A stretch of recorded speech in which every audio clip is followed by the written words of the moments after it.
Existem duas espécies de cavalos marinhos. Nós, quando falamos normalmente dos cavalos marinhos da Rio Formosa, são duas espécies.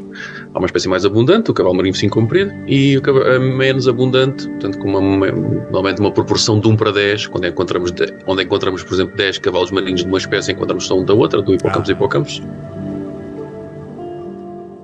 É investigador no Centro de Ciências no CCMAR, no Centro de Ciências do Mar da Universidade do Algarve, um especialista em cavalos marinhos, já com bastantes anos de acompanhamento desta espécie.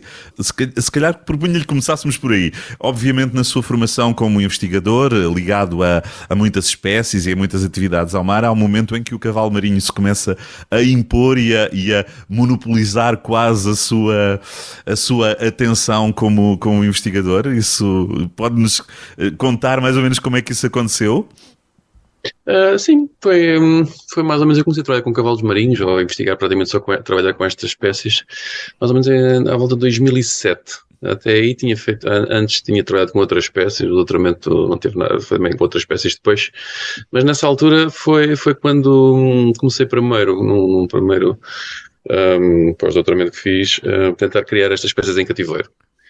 Depois, já subsequente a um outro pós-doutoramento, foi aí que comecei a trabalhar com estas espécies, mas também porque na altura tivemos um aluno aqui no nosso laboratório que foi para cá, que também era completamente entusiasta de cavalos marinhos e começou a fazer um trabalho sobre a reprodução. E eu, na altura, ele trabalhando na parte da ecologia, da reprodução e crescimento, e eu, como na altura ainda estava mais só na parte da aquacultura, achei que, como havia tão grandes dificuldades de criar estas espécies, que seria interessante tentar investigar por aí, tentar produzir estas espécies em cativeiro, porque também obviamente a produção em cativeiro destas espécies é uma ferramenta de conservação, e foi aí que comecei. Mas como sempre parte do meu gosto de investigação sempre passou também mais pela parte de ecologia e biologia das espécies, comportamento, aí na altura a diminuição a primeira diminuição que se registrou na altura dos efetivos de cavalos marinhos na ria, e isso foi resultado de um trabalho de uns outros investigadores estrangeiros que estavam cá na altura, canadianos. Foi nessa parte que tentava perceber o porquê, porque é que eles tinham chegado a esse resultado, e foi aí que passei da parte só da aquacultura para a parte também de estudo das populações selvagens, tentar perceber os porquês da diminuição na altura desta espécie, quando não se percebia muito bem ou não se identificavam causas para a sua diminuição. E foi mais ou menos nessa altura, desde 2007, e desde então tenho trabalhado sempre com cavalos marinhos. Para além desse desafio que o Jorge Palma referiu, da criação em cativeiro, dos desafios que a espécie colocava, a espécie em si, do ponto de vista da sua fisiologia, morfologia, desafia também. É uma espécie com bastante interesse, com complexidade, digamos assim. Sim, estas espécies são... existem duas espécies de cavalos marinhos. Nós, quando falamos normalmente dos cavalos marinhos da Rio Formosa, são duas espécies. Há uma espécie mais abundante, o cavalo marinho focinho comprido, e a menos abundante, portanto, com normalmente uma proporção de 1 para 10, onde encontramos, por exemplo, 10 cavalos marinhos de uma espécie, encontramos só um da outra, do hippocampus e hippocampus, cavalo marinho focinho curto. Essas duas espécies, são as duas espécies que existem, mas ambas têm características tal como todos os outros cavalos marinhos que existem no mundo. Atualmente, à volta de identificadas 42 espécies, todas elas têm características diferentes dos outros peixes. Os cavalos marinhos são, por exemplo, peixes ósseos, como é, por exemplo, um carapau, uma sardinha dourado, um robalo. Só que, evolutivamente... sublinharmos também isso, não é? São espécies, como um atum, estamos bacalhau... a falar de um peixe, não de um... É um peixe, o cavalo marinho é um peixe. E é um peixe ósseo. Sim. O cavalo marinho é um peixe ósseo, como, por exemplo, os peixes, temos os dois grandes grupos, os peixes cartilagíneos, tubarões, as raias, as quimeras, depois temos os peixes ósseos. Está o atum, a sardinha, o carapau, o dourado, o robalo, o linguado, portanto, são espécies mais conhecidas normalmente. E os cavalos marinhos também são peixes e também são ósseos, só que evolutivamente alteraram a sua morfologia, adaptando-se ao seu ambiente, em que, por exemplo, a barbatana caudal, que nós reconhecemos na maior parte das espécies de peixe, desapareceu e transformou-se numa cauda. A cauda é essa que eles usam para se agarrar às estruturas de fundo. Com isso perderam capacidade de natação e alteraram toda a sua fisiologia. Essa fisiologia foi-se alterando, mas que hoje em dia, face aos desafios que têm de sobrevivência no meio natural, põem-lhes mais restrições. A mobilidade é uma delas, portanto não nadam assim muito bem, portanto são espécies muito lentas a nadar, daí que sejam muito tempo paradas, isso dá-lhes maior fidelidade ao seu habitat, que lá está, que se for degradado ou desaparecer, incorre em grandes problemas para a conservação das espécies. Depois também aquilo que muita gente conhece dos cavalos marinhos, que é a parte da reprodução, também se modificou, portanto o macho tem uma maior participação no processo de reprodução, é o macho que toma conta dos juvenis enquanto a fêmea produz um novo lote de ovos, e assim estão os dois sexos envolvidos na reprodução. Portanto, todos esses são pequenos detalhes da biologia dos cavalos marinhos que os fazem completamente diferentes das outras espécies.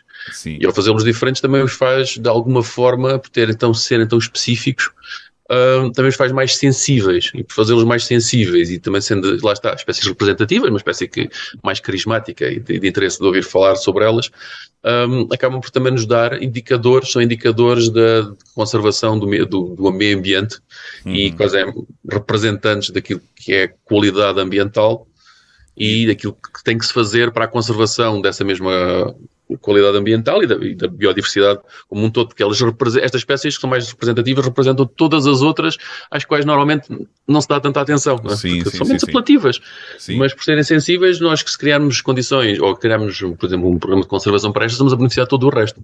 Claro, e daí o interesse também dos cavalos marinhos. E uma das coisas assustadoras que aconteceu foi exatamente alterações que ainda estão, tanto quanto vi, a ser estudadas. O que é que aconteceu na Ria Formosa para que numa década ou um pouco mais do que isso, se vi bem as datas, não é? Houve uma degradação enorme da população de cavalos marinhos. Passámos aqui na Ria Formosa praticamente da maior concentração de cavalos marinhos no mundo para uma situação de quase extinção.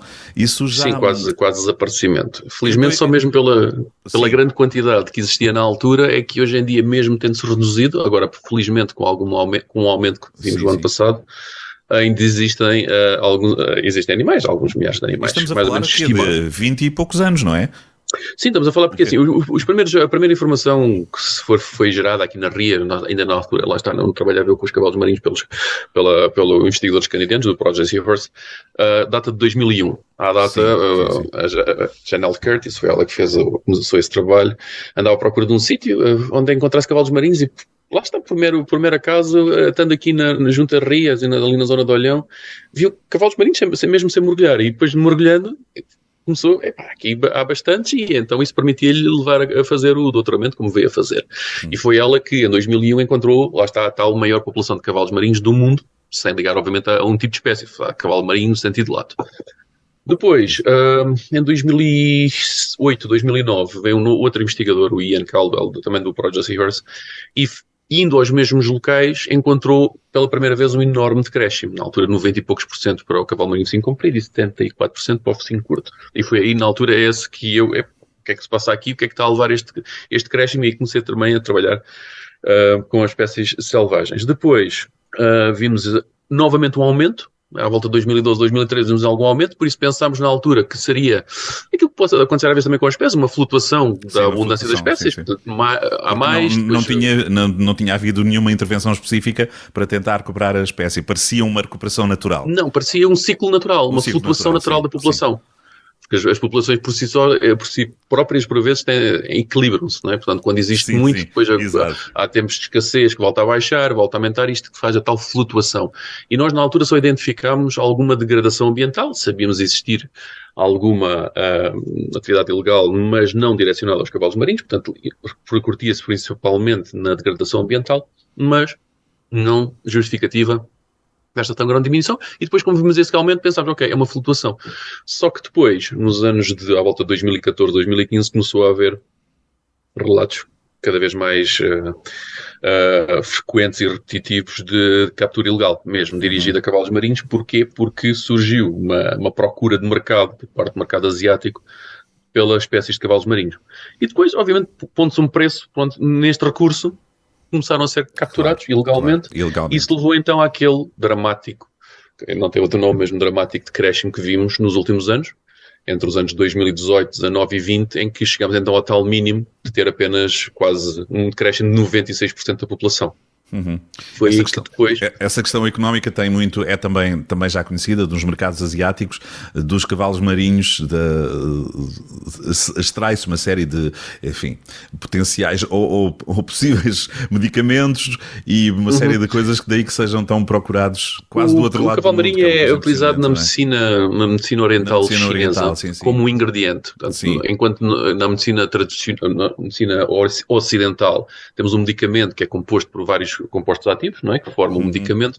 No caso da medicina tradicional, é a proporção de diferentes ingredientes naturais que faz um medicamento. E o cavalo marinho é um deles. O que é que está aí, exatamente? Que tipo de... Que vão utilizar X gramas de cavalo marinho, mais X gramas de outra coisa qualquer, forma e depois que potencialmente é-lhes atribuído um efeito benéfico para diferentes doenças. Mas estamos aí num campo de pseudociência ou há ali alguns elementos que são extraídos de facto dos cavalos marinhos que poderão indiciar alguns elementos ativos, digamos assim, para determinadas medicinas? Ou é mais mística do que outra coisa? Assim, é um bocado, é a mistura entre o misticismo, acho que um bocado entre o misticismo e a realidade. Sim. Porque, segundo eu julgo saber, não há assim grande prova cabal de que, comprovada de que seja efeito benéfico para aquilo que tudo, que as panaceias que lhe são atribuídas. Por isso é, principalmente, quase mais... Sim. Crer-se que faz bem do que propriamente estar provado que o faz. Exatamente. Mas e como é que está essa captura ilegal que, como o Jorge referia há pouco, atingiu níveis muito preocupantes? Já está mais controlada nessa altura? Estamos aqui a pensar só na Ria Formosa? É assim, os elementos, infelizmente, é difícil. Nós temos trabalhado com as autoridades, no caso da Autoridade Marítima, para maior fiscalização. Eles têm tido interesse também, têm mostrado grande abertura e empenho também na limitação da captura, e o que nós vimos foi que, por exemplo, no ano passado já vimos um pequeno aumento das populações. Sim. Portanto, isso quer dizer, ou podemos atribuir isso a vários fatores. Mais fiscalização na captura. Mais fiscalização, maior, queremos nós também querer maior sensibilização da nossa parte também para a questão dos cavalos marinhos, mas também, se calhar, fomos também uma parte, um emendante um pouco mais prática, quer dizer, acaba de dar menos rendimento, como há muito menos agora, deixa de haver justificar este tipo de atividades por um menor retorno, enquanto antes era-nos reportado capturas de centenas por noite. Agora, provavelmente, se calhar, esse valor seria inferior, o que não justificou de alguma forma a manutenção destas atividades. Muito bem. Esse poderá também ser um fator, eventualmente não sabemos, porque tudo isto é muito complicado. Sabemos e atribuímos, obviamente, à pesca ilegal, que aconteceu e acontece, infelizmente, continua a acontecer, mas para a captura de espécies comerciais. Normalmente estas artes ilegais são artes de arrasto, porque têm o duplo efeito, que é captura direta. Na altura, no cavalo marinho, quando não eram eles o objetivo, eram apenas a chamada captura acessória, mas também depois como são artes de arrasto, que estragam todo o fundo, desgastam e degradam todo o ambiente natural que os cavalos marinhos necessitam, porque assim, a Ria Formosa não é, como um todo, um habitat de cavalo marinho. Não é? Sim. Apenas uma pequena fração da Ria Formosa pode ser um potencial habitat para os cavalos marinhos. Eles neste momento estão aqui mais ou menos onde? Entre Olhão, aqui as Ilhas Barreira, Colatra? Não é nem perto de outro. É assim, depende da estrutura de fundo. Sim. Temos que pensar o seguinte, os cavalos marinhos normalmente... Mas não se encontram por toda a Ria Formosa. Não se encontram homogeneamente distribuídos por toda a Ria. Sim. E assim, as duas espécies são diferentes. Enquanto o cavalo marinho focinho comprido, mais abundante, prefere chamados habitats mais complexos. Quer dizer o quê? Quer dizer que precisa de estruturas variadas no fundo para que isso constitua um habitat para eles. Percebo. Enquanto que o cavalo marinho focinho curto, esse aí pode ter requer habitats menos complexos. Portanto, poucas estruturas ele pode utilizar como habitat. No entanto, o que é que configura um habitat complexo? Por exemplo, as pradarias marinhas, de ervas marinhas, habitats de sedimento com conchas de algas marinhas e de outros animais bentónicos. Isso são os dois principais habitats. Ora, isso não está homogeneamente, esses dois habitats não cobrem o fundo da ria, nem perto nem de longe, porque também temos que pensar o seguinte, a Ria Formosa é um sistema dinâmico de marés, em que em maré vazia praticamente 80% fica a seco durante a maré vazia. Sim, e os cavalos marinhos só existem abaixo do limite de maré vazia. Portanto, logo isso, a ria tem 20% disponível de potencial habitat. Desses 20%, a maior parte é só zona ou de areia e lama, ou de habitat não ótimo, por isso estimamos que só uma pequena percentagem da ria, nós tentado trabalhar nisso, de qual será o percentagem de habitat disponível na ria, mas é muito pequeno. Daí que, onde existe, seja mais perto do canal de Olhão, seja mais perto do canal de Faro, onde existe este tipo de habitat, poderão existir cavalos marinhos. E Jorge Palma, e há populações conhecidas, mesmo que seja com poucos indivíduos, noutras zonas da nossa costa? Aveiro, sei lá, Sesimbra, ou não é um exclusivo da Ria Formosa? Não é exclusivo da Ria Formosa, mas quase. Portanto, aqui no Algarve temos a Ria Formosa, uma pequena população no Arade, portanto, junto a Portimão. No Rio Arade, na zona da Praia da Rocha, não é? Portanto, aí Alvor, há uma pequena também, comunidade. Não. Alvor? Depois... Como? Em Alvor sim, Alvor, sim, a Ria de Alvor. A Ria de Alvor, portanto, o Zaguarate tem alguma... Sabemos ter, mas muito praticamente residual. Tem muito mais... E depois sabemos que existe no Sado. Também existe uma população de cavalos marinhos no Sado. Já no Tejo, julgo que menos, e mais para norte também não estão referenciadas consistentemente, apesar de poder existir. Em Portugal será mais... Lá está, Ria Formosa e Estuário do Sado. Sim. E daí que a Ria Formosa tenha adotado o cavalo marinho como seu símbolo e muito bem. Há neste momento o projeto a decorrer que tem a ver exatamente com a salvaguarda do cavalo marinho, a salvaguarda dessas zonas que o Jorge Palma há pouco referia, que são importantes, não é? Qual é o ponto de situação nesta altura? E podemos entrar aqui no projeto que é o Seahorse, que vem de Seagrass e Seahorse Restoration, ou seja, recuperação, salvaguarda do cavalo marinho, e o Seagrass, cá estão as tais pradarias. Este projeto vem na sequência de um outro projeto anterior, não é? Sim, vem na sequência. Pronto, nós até hoje, eu, enquanto coordenador de projetos, tive três projetos de cavalos marinhos, 2 na Ria. Portanto, o primeiro foi o IPOSAVE, em 2012, foi aquele que deu aquela ideia. Pronto, tentámos buscar o porquê daquele decréscimo e causas para isso. Identificámos, lá está, a degradação ambiental, identificámos também a poluição sonora, que também afeta os cavalos marinhos, da navegação. Restaurámos, enquanto ferramenta de conservação, restaurar alguns ambientes aquáticos, a identificação dos cavalos marinhos por si, não é? Porque todos eles são diferentes, não existem dois cavalos marinhos iguais, destas duas espécies. Portanto, conseguimos identificá-los um a um pelo padrão que eles têm. Tudo isso veio desse primeiro projeto. Depois, no segundo projeto, foi esse, eminentemente, a aquacultura, a parte de nutrição. Subsequente, agora à volta de 2020, tivemos o IPOSAFE, já um plano de conservação, em que este projeto teve a parte de investigação e de monitorização das populações, e no qual já tivemos a monitorização das áreas protegidas que, entretanto, criadas, porque foram, quando foi este enorme decréscimo da população que foi identificado, depois da pesca ilegal, depois foi constituída por entidades locais e mesmo nacionais, um grupo de salvaguarda para a conservação dos cavalos marinhos, que incluía nós, a Universidade do Algarve, CCMAR, o IPMA também, mas depois também a Agência Portuguesa do Ambiente, o próprio ICNF, na parte, obviamente, do Parque, da Direção-Geral do Sul, aqui da gestão do Parque Natural de Ria Formosa, as câmaras municipais, de Faro e Olhão, a Autoridade Marítima Nacional, na altura também a Fundação Oceano Azul. Todas estas entidades juntaram-se e tentaram perceber o que é que se podia fazer, e uma das coisas que saiu dali foi a criação de 2 áreas protegidas na Ria Formosa. Essas áreas foram criadas, foram emitidas, na altura, criadas por edital. Sim. Estão localizadas uma no canal de Faro e outra no canal de Olhão. O canal de Olhão é junto à Colatra, à Vila da Colatra, um pouco maior. A mais pequena é no canal de Faro. E recentemente, também um projeto que temos com o Rotary Club de Almancil, financiamento privado, que financiaram a sinalização destas áreas protegidas. A nossa parte protegida é uma área que está delimitada de que forma? Não há navegação? Está delimitada com sinalização à navegação, atualmente.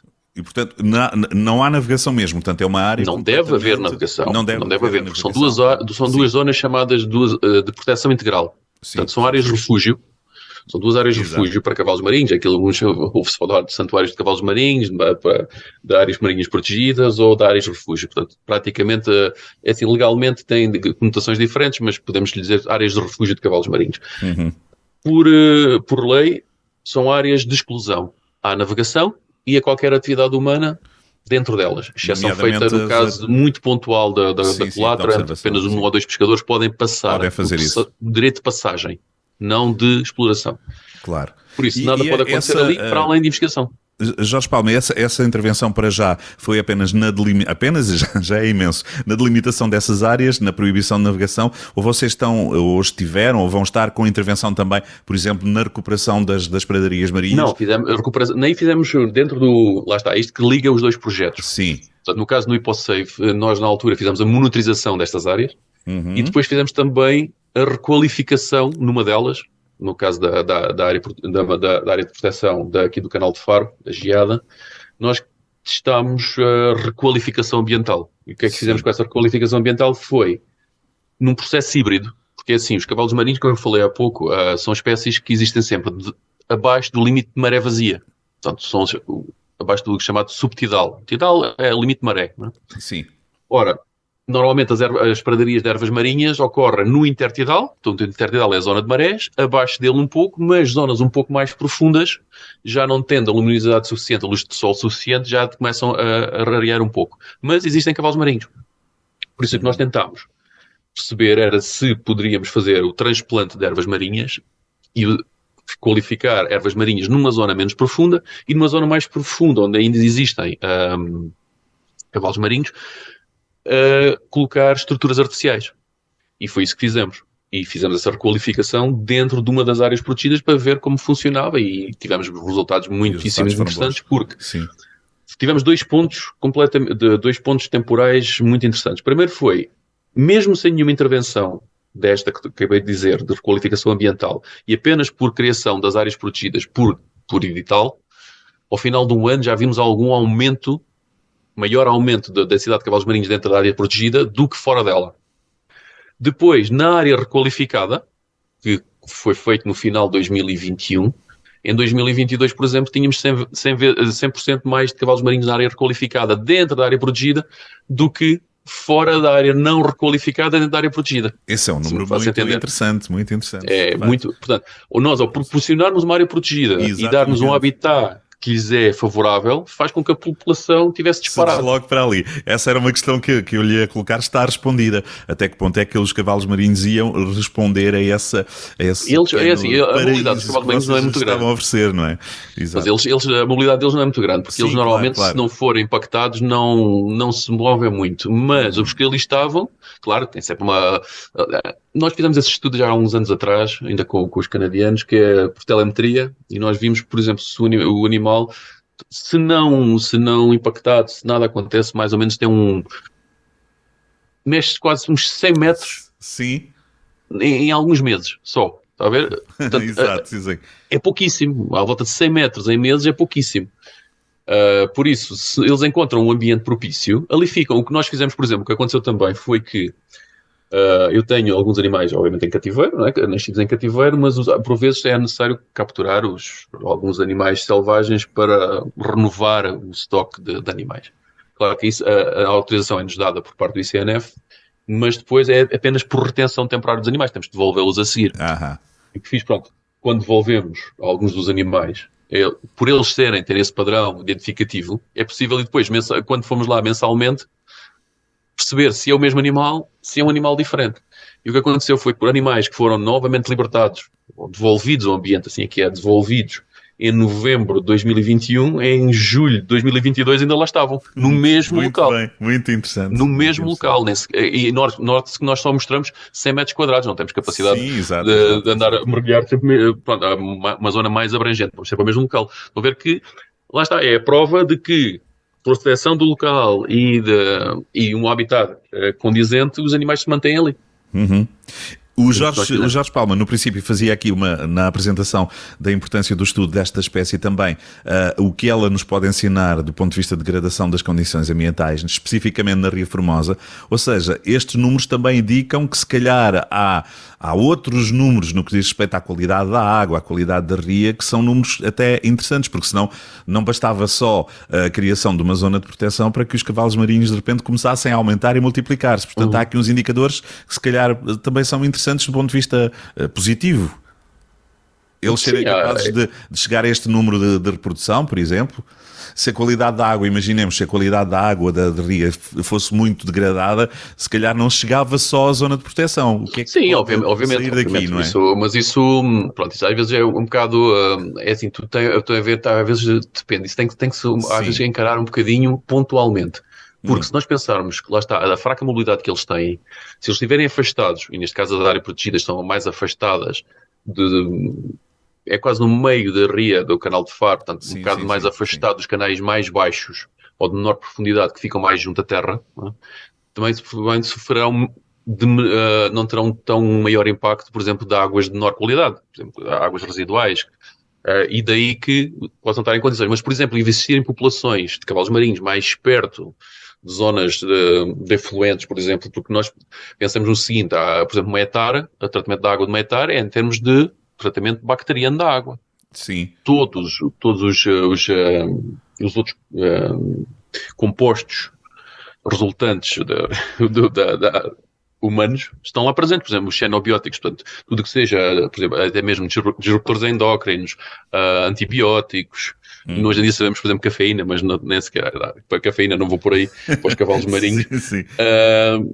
todos esses podem ter de alguma forma alguma influência. Exato. Podem porque eles, sendo predadores, portanto, apesar de muito calminhos, muito quietinhos, que eles mal se mexem, são predadores bastante ativos, esperam sempre que as presas venham ter com eles, mas predadores, não sendo topo de cadeia alimentar, podem fazer uma bioacumulação neles. Isso é algo que nós nunca trabalhamos porque não nos podemos muito, às vezes, dispersar naquilo que estudamos, porque percebo. sobre o problema de nós queremos ir a tudo, depois a crítica, por parte de quem financia, vocês querem fazer tudo e mais alguma coisa, e isso não seria, e depois cada uma dessas mas áreas pode acaba... acontecer isso. Mas, de qualquer forma, como estava a dizer, a qualidade da água, julgo que não seja ainda um dos principais problemas na ria. Exato. Muito Seja bem. esse o pior. Às vezes é o excesso de uso, e às vezes um pouco desregrado, que a ria sofre.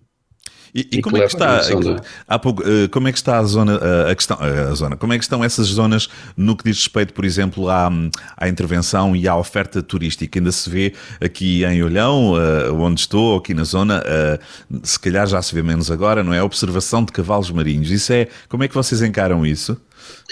A observação de cavalos marinhos, portanto, por parte da marítima turística, eles vendem um produto ao turista. E nós, na altura, quando foi deste grupo que foi formado, que eu falei há pouco, do qual resultou as áreas protegidas, também havia a intenção de fazer campanhas de sensibilização, nomeadamente com as marítimo-turísticas, para que houvesse uma melhor conduta por parte da atividade deles. Porque toda e qualquer interação com o cavalo marinho tem que ser autorizada. Ou, pelo contrário, é proibida, por assim dizer. Por exemplo, alguém que pega num cavalo marinho é algo que não deve fazer. Por lei, claro, não deverá fazer. No caso das marítimo-turísticas, depois estão a vender um produto que é mostrar o cavalo marinho a um turista. Mostrá-lo implica, obviamente, isso mesmo. Que as pessoas o vejam. Só que mergulhar na ria não é exatamente fácil, não é? Sim. Mergulhar na ria, por exemplo, com o escafandro autónomo, como nós o fazemos, só mediante autorização específica para, neste caso, a investigação. As pessoas têm que fazer o chamado snorkeling, portanto, mergulhar só com barbatana e óculos. E, normalmente, se a ria, que acontece na maior parte das vezes, estiver com pouca visibilidade, as pessoas acabam por não ver aquilo que pagaram para ver. Claro. E então, eles quase que se sentem forçados a dar algum retorno. E isso, às vezes, o que acontecia, ou aconteceu em tempos, pelo menos, não sei se atualmente isso acontece, era apanharem cavalos marinhos, tê-lo, às vezes, a bordo, para depois mostrar, quase como uma compensação daquilo que foi o produto que estavam a vender. Isso era um problema na altura e era algo que não deve ser feito, não é? É algo que não deve ser feito, deve ser evitável porque pensamos novamente naquele problema. Por exemplo, o cavalo marinho é apanhado num determinado sítio, é posto a bordo, mesmo que esteja em condições, com água, com oxigenada, que não leve à morte do animal. Claro. Mas se depois for devolvido num sítio que não é aquele de onde foi retirado, esse sítio pode ser indesejável para ele, pode ser um mau habitat. E, dada a fraca mobilidade que tem, pode nem sequer vir a encontrar novamente um local que lhe seja favorável. Portanto, logo por aí, pode ser um problema de conservação. Portanto, eu não sei, sinceramente, atualmente não sei qual é o ponto em que estamos da atuação das marítimo-turísticas. Sei que em tempos isto aconteceu. Não sei atualmente se alteraram ainda continua, a forma claro, como trabalham. sim. Acho que sim, alguns deles já estão mais empenhados e tentam mostrar isso. Portanto, aqui o que interessaria, pronto, e eu falei nisso na altura, tentou-se fazer essa sensibilização, mas pronto, veio a pandemia e tudo o que era ações de sensibilização ficaram pronto, sem efeito e não podemos fazer isso na altura e, entretanto, não foi retomado. Mas essa seria algo, porque muitas das vezes, às vezes até, pronto, pode se tornar útil a parte das próprias marítimo turísticas, desde fazendo as coisas como deve de ser, não é? Providenciando um serviço em que as pessoas vêm sem mexer. É algo que não veria com problema, até porque, Claro. por exemplo, podiam ser designadas áreas específicas. Olha, para mostrar, é aqui, não é em qualquer sítio. Portanto, para reservar todas as outras, deixar alguma em que essa ação pudesse ser feita. Muito bem. Mas Jorge atualmente Palma, não sei sim, mesmo. Exato.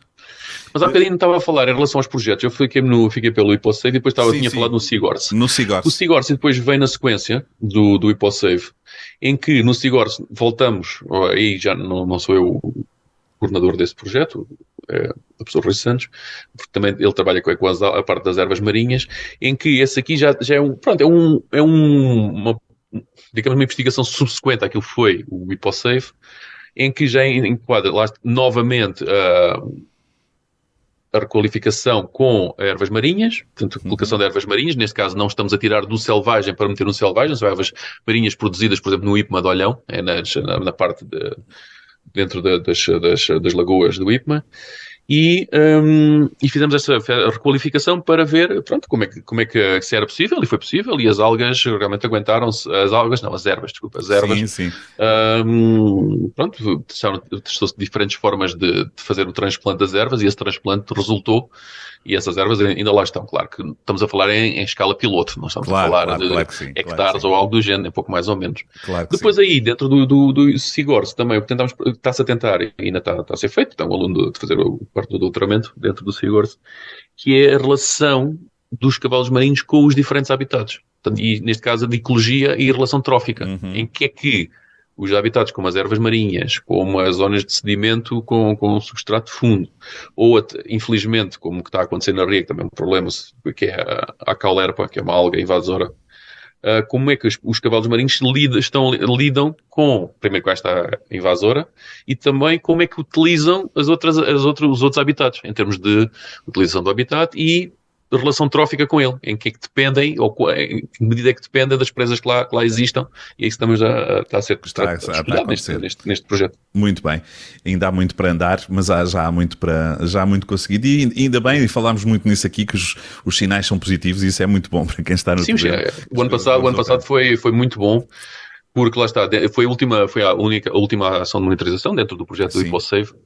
Foi em julho passado, no verão passado, e nós vimos foi um aumento bastante bom comparativamente àquilo que tinha sido o problema. Portanto, neste momento, os dados indicam mais ou menos, portanto, se referenciarmos àquela grande população de 2001, neste momento estão à volta de, subir 30%, à volta de 60%, menos do que era nessa altura. Portanto, quando já tivemos com 96% de decréscimo, exatamente. Agora estamos só com entre aspas, como é óbvio, 60% relativamente ao que vimos nessa altura. O projeto tem página na internet e, portanto, suponho que aí vocês vão mantendo a informação muito atualizada. Sim, vamos mantendo a informação atualizada. Temos vídeos bastante interessantes. Muito bem, exato. Obrigado, Jorge Palma. Continuação de bom trabalho.